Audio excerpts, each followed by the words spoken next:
പുറത്തിങ്ങനെ ഷടപടേ എന്നുള്ള സൗണ്ട് കേട്ടിട്ട് ഞാൻ ഓടിച്ചെന്നതാണ് വല്ല ആലിപ്പഴവും പെയ്യുന്നുണ്ടോ എന്ന് അറിയാൻ വേണ്ടിയിട്ട്. അപ്പോൾ ഇത് വലിയ വലിയ ഡ്രോപ്പായിട്ട് ഇങ്ങനെ മഴ പെയ്തുകൊണ്ടിരിക്കുകയാണ് കേട്ടോ. ആദ്യത്തെ മഴത്തുള്ളികളൊക്കെ വലിയ ഡ്രോപ്പായിട്ട് വന്ന് വീഴുക ഈ വണ്ടിയുടെ മുകളിലും, പിന്നെ ഇങ്ങനെ ടാർപ്പായ അല്ലാണ്ട് ഇട്ടിട്ടുള്ള സ്ഥലങ്ങളൊക്കെ ഉണ്ടല്ലോ, അതായത് ഷീറ്റ് ഇട്ടിട്ടുള്ള സ്ഥലങ്ങൾ, അങ്ങനത്തെ സ്ഥലങ്ങളിൽ ഇങ്ങനെ തട്ടി വീഴുമ്പോൾ ഭയങ്കര സൗണ്ടിലായിരുന്നു അകത്തേക്ക് കേട്ടുകൊണ്ടിരുന്നത്. അപ്പം ഞാൻ വിചാരിച്ച ആലിപ്പഴമാണ് കേട്ടോ. കുറച്ച് സമയം എടുത്തില്ല, അപ്പോഴേക്കും ഇതേ മഴ ശക്തമായി പെയ്യാൻ തുടങ്ങിയിട്ടുണ്ട്. നല്ല ശക്തിയോട് കൂടിയിട്ട് മഴ ഇങ്ങനെ പെയ്യാണ്. നിങ്ങൾക്ക് ആ പാർക്കിൻ്റെ സൈഡിൽ ആ സ്ലൈഡിൻ്റെ മുകളിൽ നോക്കിയാൽ മതി, കണ്ടില്ലേ മഴയില്ല വെള്ളം വീഴുന്ന ശക്തി. അതായത് മഴ ചെറുതായിട്ടാണെങ്കിൽ ഡ്രോപ്പുകൾ എന്നുണ്ടെങ്കിലും അല്ല മൊത്തത്തിൽ കൺഫ്യൂഷനായി അല്ലേ. ഡ്രോപ്പുകൾക്ക് വലിയ ശക്തിയും വലിയ ഡ്രോപ്പുകളായിട്ട്, അതായത് വലിയ തുള്ളികളായിട്ടുള്ള മഴയാണ് പെയ്തുകൊണ്ടിരിക്കുന്നത് കേട്ടോ. പെട്ടെന്ന് തന്നെ വെള്ളമൊക്കെ ആയി. അതായത് വെള്ളം കയറിയിട്ടൊന്നും ഇല്ല കേട്ടോ, ഇനി അങ്ങനെ ആരും വിചാരിക്കണ്ട. ഇങ്ങനെ മഴ പെയ്തതിൻ്റെ ഒരു ഇത് എന്താ വെള്ളപ്പടർപ്പുകൾ പടർന്നു കഴിഞ്ഞിരിക്കുന്നു. നമ്മുടെ ഇങ്ങനെ റോഡിലൊക്കെ ഇങ്ങനെ ഫുള്ള് വെള്ളം ഇങ്ങനെ വന്നു. അതായത് മഴയുടെ ഏറ്റവും ഉത്തമമായ രീതിയിൽ പെയ്തിട്ടുണ്ട്. പിന്നെ നല്ല രസമല്ലേ കാണാൻ വേണ്ടിയിട്ട്. പ്രത്യേകിച്ച് ഈ വേനൽ മഴ നല്ലൊരു ആശ്വാസമാണല്ലേ. തിരുവനന്തപുരം ഭാഗത്ത് നല്ല മഴയുണ്ട് കേട്ടോ. നല്ല മഴയുണ്ട് എന്ന് പറഞ്ഞു കഴിഞ്ഞാൽ നല്ല ആശ്വാസകരമായ രീതിയിൽ മഴ പെയ്യുന്നുണ്ട്. നമ്മളെ വടക്കോട്ടൊന്നും തീരെ മഴയില്ല എന്ന് തന്നെ പറയാം.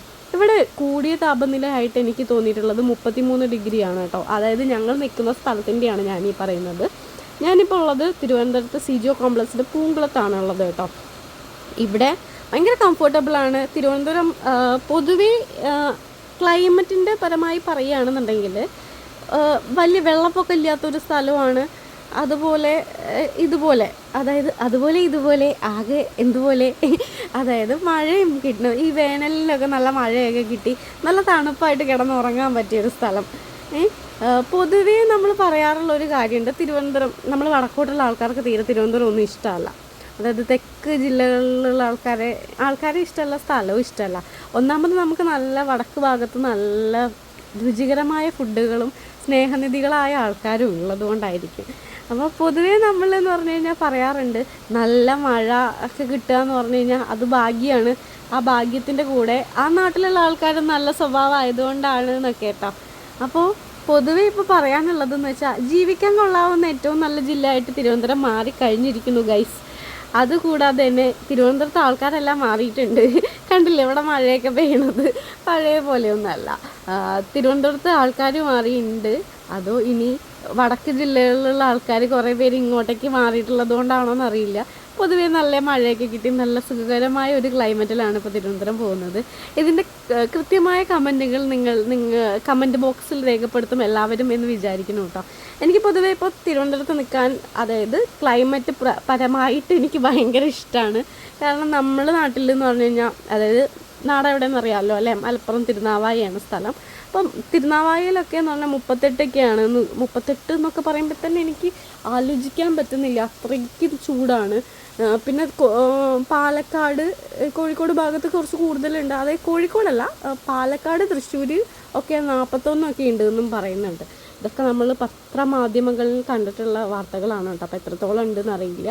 മൊത്തത്തിൽ കണ്ടില്ലേ നല്ലൊരു ക്ലൈമറ്റ് അല്ലേ. നിങ്ങൾക്ക് എല്ലാവർക്കും കൊതി തോന്നുന്നുണ്ടെന്ന് അറിയാം. ഒരുപാട് പേര് എൻ്റെ അടുത്ത് ഇങ്ങനെ ചോദിക്കുന്നുണ്ട്, ഇന്നും മഴയോ എന്നുള്ള ആ ഒരു ന്യൂസ് ഇങ്ങനെ എല്ലാവരും ചോദിക്കാറുണ്ട്.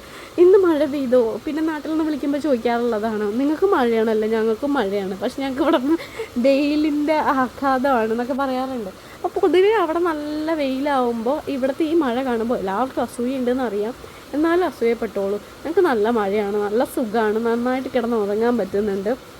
പിന്നെ നമ്മുടെ നാട്ടിലൊക്കെ മഴ പെയ്ത് കഴിഞ്ഞിട്ടുണ്ടെങ്കിലാണെങ്കിൽ എപ്പോഴും കറണ്ട് പോവും. ഇവിടെ അങ്ങനത്തെ ഒരു പ്രശ്നം എനിക്കിതുവരെ ഫീൽ ചെയ്തിട്ടില്ല കേട്ടോ. അത് ഞങ്ങൾ ഇവിടെ താമസിച്ച് സിജോ കോംപ്ലക്സ് ആയതുകൊണ്ടാണോ എന്നറിയില്ല, ഞങ്ങൾക്ക് അങ്ങനെ ഒരു കറണ്ട് പോക്ക് ഉണ്ടാവാറില്ല സാധാരണ.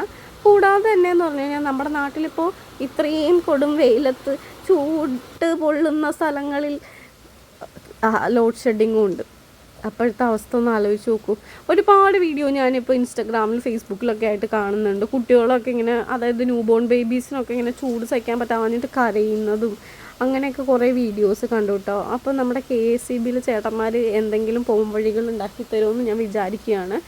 6 മണിക്കൂറൊക്കെയാണ് നമ്മൾ തിരൂർ ഭാഗങ്ങളിൽ കറണ്ട് പോകുന്നത്. അതായത് രാത്രി സമയങ്ങളിൽ ഇവർ ഓവർലോഡ് കാരണം ഓഫ് ചെയ്യുകയാണെന്നൊക്കെ പറഞ്ഞു.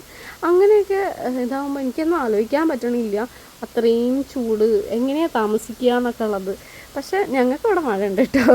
അത് ഞാൻ ഇടയ്ക്കിടയ്ക്ക് കുത്തുകയല്ല, ഞാനൊരു ആശ്വാസത്തിൽ പറയാണ്. നിങ്ങൾക്ക് എന്നെ മനസ്സിലായില്ലേ? ഇടയ്ക്കിടെ നല്ല മഴ ഇങ്ങനെ കൂടി വരുന്നുണ്ട് കണ്ടോ, നല്ല രസമാണ് ഈ മഴ എന്ന് പറയുമ്പോൾ. പിന്നെ ഇവിടുത്തെ ചെടികളൊക്കെ ഇങ്ങനെ മഴ കൊണ്ട് ആസ്വദിക്കുന്നുണ്ടായിരുന്നു, അതും കൂടെ ഒന്ന് കാണിച്ചു തരാം കേട്ടോ. പിന്നെ കുറേ ചെടിയൊക്കെ നമുക്ക് റീപോർട്ട് ചെയ്യാറായിട്ടുണ്ട്, അപ്പോൾ അതും ഒക്കെ ഞാൻ ഇതിൻ്റെ ഇടയിലൊന്ന് പറഞ്ഞ് പോവുകയാണ്. നല്ല മഴയുണ്ട്, എനിക്ക് ഭയങ്കര ഇഷ്ടമായി ഇന്നത്തെ ക്ലൈമറ്റ്, എനിക്ക് ഭയങ്കര ഇഷ്ടമായി. 2 മണി മുതൽ ഇത് തുടർച്ചയായി മഴ പെയ്തുകൊണ്ടിരിക്കുകയാണ്. ഇപ്പോഴും നിങ്ങൾക്ക് ബാക്ക്ഗ്രൗണ്ടിലുള്ള സൗണ്ട് കേൾക്കുമ്പോൾ അറിയായിരിക്കും, ഞാൻ സൗണ്ട്, അതായത് എനിക്ക് വേറെ മൈക്കും ബാക്കി അങ്ങനെ സെറ്റപ്പൊന്നുമില്ല, അതുകൊണ്ട് ഞാൻ അഡ്ജസ്റ്റ് ചെയ്ത് ഫോണിൽ തന്നെ ഡബ് ചെയ്തുകൊണ്ടിരിക്കുക. നല്ല മഴയാണ് കേട്ടോ, കണ്ടില്ലേ നിങ്ങൾ? ആദ്യത്തെ വീഡിയോയും ഇപ്പോഴത്തെ വീഡിയോയും തമ്മിലിങ്ങനെ കുറച്ച് വീഡിയോസ് കട്ട് ചെയ്തിട്ടാണ് ഞാൻ ഇതിലിടുന്നത്. അപ്പോൾ തന്നെ നിങ്ങൾക്ക് മനസ്സിലായില്ലേ ക്ലൈമറ്റിൻ്റെ ഒക്കെ ആ ഭാഗത്തുള്ള ആ ഭാഗം മൊത്തം ഇങ്ങനെ ഒരു മൂടൽ കണ്ടില്ലേ, അതുപോലത്തതിന് വെള്ളത്തിൻ്റെ ഇത് കണ്ടില്ലേ. പിന്നെ ഒന്ന് ശാന്തമായിട്ടുണ്ട് കേട്ടോ, കുറച്ച് അതൊരു 10 മിനിറ്റിന് ശേഷം പിന്നീട് ഞാൻ എടുത്തിട്ട് 10 മിനിറ്റ് അല്ല, കുറച്ച് ടൈമിന് ശേഷം ആ മഴ മൊത്തം ഒന്ന് പോയതിന് ശേഷം മഴ പെയ്ത് മാനം തെളിഞ്ഞ നേരം അല്ലേ. അപ്പോൾ മഴ പെയ്ത് മാനം തെളിഞ്ഞു എന്ന് പറഞ്ഞിട്ട് ഈ വീഡിയോ ഞാൻ എഡിറ്റ് ചെയ്യാൻ വേണ്ടിയിട്ടിരുന്നു, അപ്പോൾ അത് പുറത്ത് നല്ല മഴ പെയ്യുന്നുണ്ട് കേട്ടോ. അതാണ് ഇപ്പോൾ അവസ്ഥ ഉണ്ടായിട്ടുള്ളത്. അപ്പോൾ ഇന്നത്തെ വീഡിയോ എല്ലാവർക്കും ഇഷ്ടമായി എന്ന് വിചാരിക്കണം. ഇതിലിപ്പോൾ ആരെയും കാണിക്കണില്ല, വെറുതെ ഇങ്ങനെ അപ്ലോഡ് ചെയ്യുന്നൊരു വീഡിയോ ആണ്. ഇന്ന് ഡേ കെയർ ഇല്ല കേട്ടോ, അല്ലെങ്കിൽ നമ്മളെ കുട്ടിപ്പട്ടാളങ്ങളെല്ലാവരും അവിടെ ഉണ്ടാവും. അപ്പോൾ ഡേ കെയർ ഇല്ല, അതുകൊണ്ട് നമുക്ക് നമ്മുടെ ഫ്രണ്ട്സ് ആരും അവിടെ ഇല്ല. അപ്പോൾ എല്ലാവർക്കും വീഡിയോ ഇഷ്ടമായിട്ടുണ്ടെങ്കിൽ എല്ലാവരും മാക്സിമം സപ്പോർട്ട് ചെയ്യുക, ലൈക്ക് ചെയ്യുക, കമൻറ്റ് ചെയ്യുക. നിങ്ങളെ വിലയേറിയ അഭിപ്രായങ്ങൾ വാട്സാപ്പിൽ ചെയ്യുന്നത് പോലെ തന്നെ നിങ്ങൾ കമൻറ്റിൽ ഇതാക്കുകയാണെന്നുണ്ടെങ്കിൽ നാട്ടുകാർ മൊത്തം കണ്ടിട്ട് എല്ലാവർക്കും ഒന്ന് കാണാൻ പറ്റും നിങ്ങൾ പറയുന്ന കമൻറ്റുകളൊക്കെ കേട്ടോ. അപ്പോൾ താങ്ക് യു ഫോർ വാച്ചിങ്. എല്ലാവർക്കും വീഡിയോ ഇഷ്ടമായി വിചാരിക്കുന്നു. Thank you.